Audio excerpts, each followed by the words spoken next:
Good morning friends, आप सभी का स्वागत है हमारे यूट्यूब और फेसबुक बुक तरुण जी के क्लास में।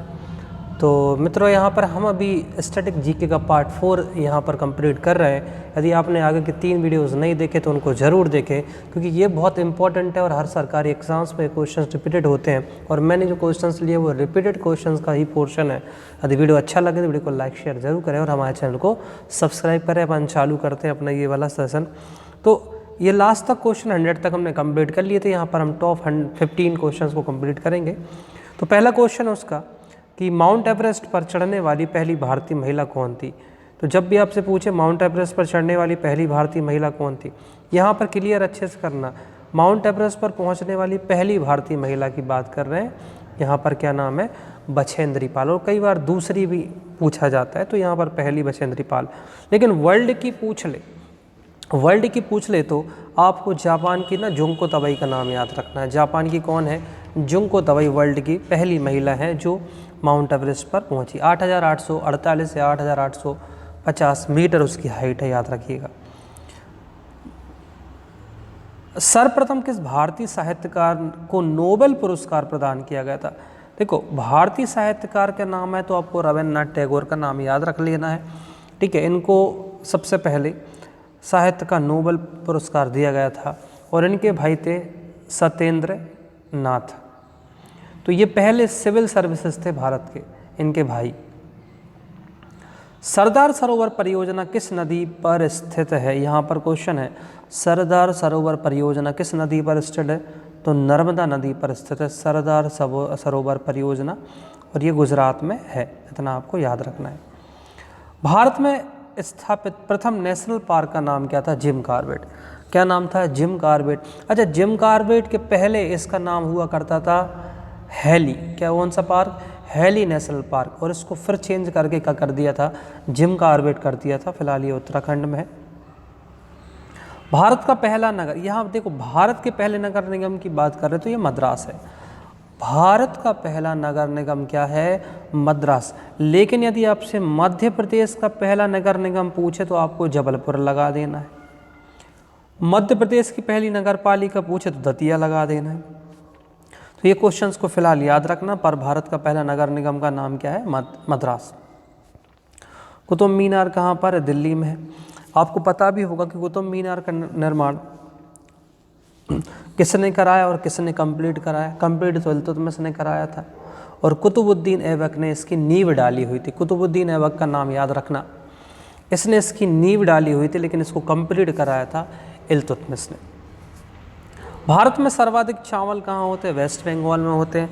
भारत में सर्वाधिक चावल कहाँ होते हैं? वेस्ट बंगाल। लेकिन यदि इसी जगह क्वेश्चन पूछ ले मध्य प्रदेश में सर्वाधिक चावल कहाँ होते हैं, तो आपको बालाघाट का नाम याद रखना। बालाघाट में, एमपी में सर्वाधिक चावल होते हैं। मालदीव की राजधानी क्या है? माले। ये भी याद रखना। मालदीव की कैपिटल क्या है? माले। शुद्ध जल का पीएच कितना मान होता है? 7 होता है शुद्ध जल। देखो, न एसिटिक है और ना, मतलब कुल मिला के नामली है, न क्षारी। 7 क्या होता है? न्यूट्रल रहता है, मतलब ये शुद्ध जल का पीएच। और वर्षा के जल को ही शुद्ध जल बोला जाता है। सौरमंडल में आकार की दृष्टि से पृथ्वी का स्थान कौन सा है? 5वां। बुध। ये सौरमंडल में आकार की स्थिति में पूछ रहा है, 5वां। लेकिन यदि आपसे सूर्य की दूरी के क्रम में पूछे ना, तो देख के मैं बताता हूँ। पहला है बुध, शुक्र, फिर आ गया पृथ्वी, फिर आ गया मंगल। लेकिन सूर्य से दूरी क्रम में ये तीसरे नंबर पर हो जाएगा। बुध, शुक्र, पृथ्वी, मंगल, बृहस्पति, शनि, अरुण, वरुण। इतना आपको याद रखना है। पर आकार में कौन से नंबर पर? 5वां। भारतीय सेना के सर्वोच्च सेना कमांडर कौन होते हैं? राष्ट्रपति। मतलब तीनों सेनाओं का प्रमुख कौन होता है? राष्ट्रपति होते हैं। और फिलहाल अभी प्रेजेंट 2023 में हमारी राष्ट्रपति कौन है? द्रौपदी मुर्मू जी हैं। विटामिन B12 में कौन सा तत्व होता है? इंपॉर्टेंट क्वेश्चन है। कोबाल्ट होता है। विटामिन B12 में कौन सा तत्व होता है? कोबाल्ट होता है। ये भी याद रखना। संसार का सबसे बड़ा द्वीप कौन सा है? ग्रीनलैंड। आप जब अच्छे से पढ़ेंगे ना, तो आपको संसार का सबसे बड़ा ग्रीनलैंड, जब आप उत्तरी अमेरिका और दक्षिण अमेरिका पढ़ेंगे तो उत्तरी अमेरिका के आप पूर्व की साइड देखेंगे, सबसे बड़ा ये द्वीप है ग्रीनलैंड। भोर का तारा मॉर्निंग स्टार किसको कहा जाता है? शुक्र वीनस को कहा जाता है भोर का तारा, शाम का तारा पृथ्वी की जुड़वा बहन। टमाटर में कौन सा विटामिन पाया जाता है? Vitamin C. यहाँ पर विटामिन पूछा गया है तो विटामिन सी लगाना, लेकिन टमाटर का लाल कलर पूछ लेना तो वो लाइकोपीन के कारण होता है। किसके कारण होता है? लाइकोपीन। तो टमाटर का जो लाल रंग होता है वो एक्चुअली लाइकोपीन के कारण होता है, इतना भी याद रखना। भारतीय सिनेमा का जनक किसे कहा जाता है? दादा साहब फाल्के। अच्छा, ये जरूर कमेंट में मुझे कमेंट करके बताइए, दादा साहब फाल्के पुरस्कार कब चालू हुआ था और पहला दादा साहब फाल्के पुरस्कार किसको मिला? ये कमेंट में ज़रूर, यदि आप मेरा वीडियो देख रहे हैं और यहाँ तक पहुँचे तो ज़रूर कमेंट करके ज़रूर बताइएगा दादा साहब फाल्के पुरस्कार कब चालू हुआ और किसको मिला था पहला। ठीक है। संसार का सबसे बड़ा डेल्टा क्या नाम क्या है? सुंदरवन डेल्टा है। गंगा नदी पर ये बनता है, वेस्ट बंगाल में, इतना आपको याद रखना है, सबसे बड़ा। और इसी पर मैनग्रोव वन पाए जाते हैं। कौन से वन पाए जाते हैं? Mangrove one. और कहीं ना कहीं सुंदरवन डेल्टा बांग्लादेश में भी फैला हुआ है। चंद्रमा की सतह पर उतरने वाले पहले व्यक्ति थे नील आर्मस्ट्रॉन्ग। यदि दूसरे पूछ लेंगे तो एडविन एल्ड्रिन का नाम याद रखिएगा, ये सेकंड थे, पर नील आर्मस्ट्रॉन्ग पहले व्यक्ति थे। सेब का खाने योग्य भाग क्या कहलाता है? गद्देदार पुष्पासन। जो हम सेब का पार्ट खाते हैं ना, वो एक्चुअली गद्देदार पुष्पासन होता है। भारतीय राष्ट्रीय कांग्रेस की प्रथम विदेशी महिला अध्यक्ष का नाम क्या था? Annie Besant. ये क्वेश्चन बहुत बार रिपीटेड है। जैसे पहली भारतीय महिला पूछ लेते तो हम सरोजनी नायडू लगा देते हैं, लेकिन पहली विदेशी महिला पूछते हैं तो एनी बेसेंट, या पहली महिला अध्यक्ष पूछते हैं तो एनी बेसेंट लगाते हैं। मानवाधिकार पुरस्कार प्रथम प्राप्तकर्ता कौन है? Nelson Mandela. इतना भी आपको याद रखना। इनको दक्षिण अफ्रीका का गांधी के नाम से भी जाना जाता है। मानवाधिकार दिवस कब मनाते हैं? 10 दिसंबर को। ये क्वेश्चन तो बहुत बार रिपीटेड है। कितने दिसंबर को मनाते हैं? 10 दिसंबर को। बाल रक्षा दिवस कब मनाया जाता है? 1 जून को। बाल रक्षा दिवस कब मनाते हैं?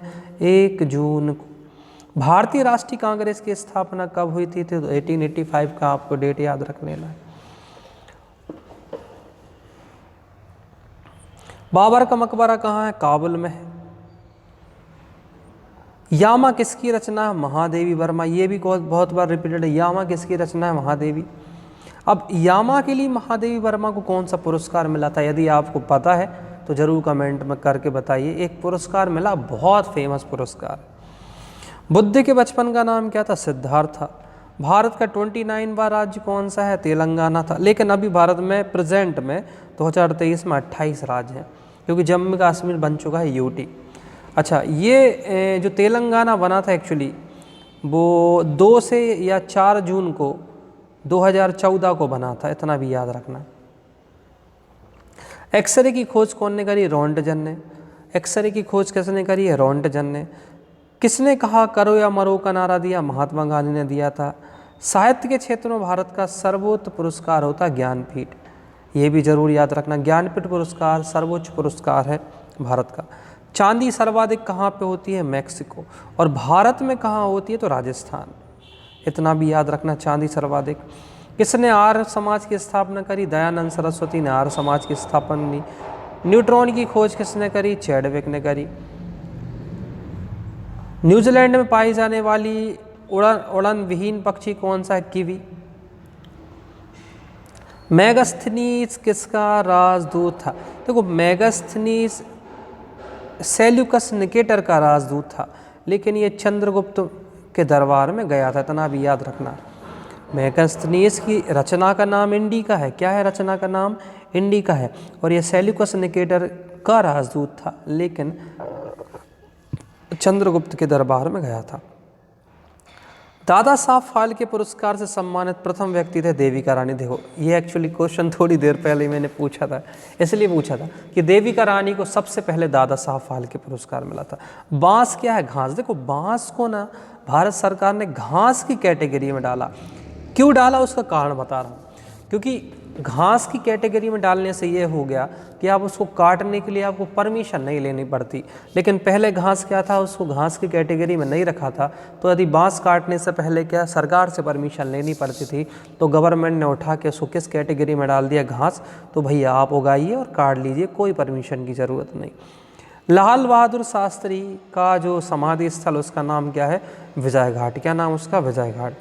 सूर्य में ऊर्जा कैसे उत्पन्न होती है? नाभिकीय संलयन द्वारा।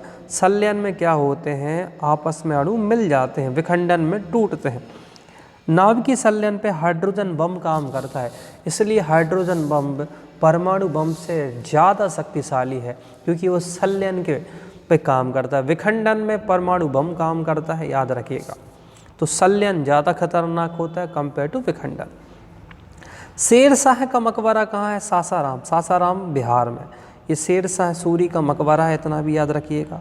भारतीय कम्युनिस्ट पार्टी की स्थापना कब हुई थी? 26 दिसंबर 1925 को। 26 दिसंबर 1925 को भारतीय कम्युनिस्ट पार्टी की स्थापना हुई। भारत का राष्ट्रीय पक्षी मोर है। सोमनाथ किस राज्य में है? गुजरात में, इसको पता ही होगा। और सोनार यंत्र किसके प्रयोग में लाया जाता है? नौ चालक मतलब नौ संचालकों, जो भी नौसेना में, नौसेना बोल रहा हूँ मैं, जो नाविक होती है ना, उसमें ही हम सोनार यंत्र का प्रयोग करते हैं। रेबीज का टीका किसने खोजा? लुई पास्चर ने। और दूध का पास्चराइजेशन भी लुई पास्चर ने करा। भारत का फ्लाइंग सिख कौन है? मिल्खा सिंह। मिल्खा सिंह तो जानते ही होंगे। पीटी ऊषा को ऐसे उड़न परी बोलते हैं, ऐसे मिल्खा सिंह को फ्लाइंग सिख बोलते हैं। फॉरवर्ड ब्लॉग 1 मई 1939 को सुभाष चंद्र बोस जी ने किया था। आज़ाद हिंद फौज की स्थापना सिंगापुर में हुई थी। और लास्ट क्वेश्चन है, चंद्र ग्रहण किस तिथि को घटित होता है? पूर्णिमा। देखो, चंद्र ग्रहण पूर्णिमा को होता है, सूर्य ग्रहण अमावस्या को होता है। चंद्र ग्रहण हमेशा रात में होगा और सूर्य ग्रहण हमेशा दिन में होगा, इतना तो कॉमन सेंस है। ठीक है, तो फिलहाल यहाँ पर हमने 15 टॉप क्वेश्चंस को क्लियर करा था। अभी इसका नेक्स्ट स्टैटिक जीके का नेक्स्ट वीडियो आने वाला है। वीडियो अच्छा लगे तो वीडियो को लाइक शेयर जरूर करें, और हमारे चैनल और फेसबुक पेज दोनों को यहाँ पर सब्सक्राइब फॉलो कर लें, क्योंकि आपको यहाँ बहुत सारे वीडियोस जो आपकी जीवन से रिलेटेड है, नौकरी पाने में मदद करेंगे, और आराम से थोड़ा सा 10-15 मिनट का टाइम निकालते निकालते आपको ये याद हो जाएंगे। ज़रूर देखा करें, वेट किया करें वीडियो का कब आ रहा है। मिलते हैं हम नेक्स्ट वीडियो में, जब तक के लिए जय हिंद, जय भारत, जय महाकाल।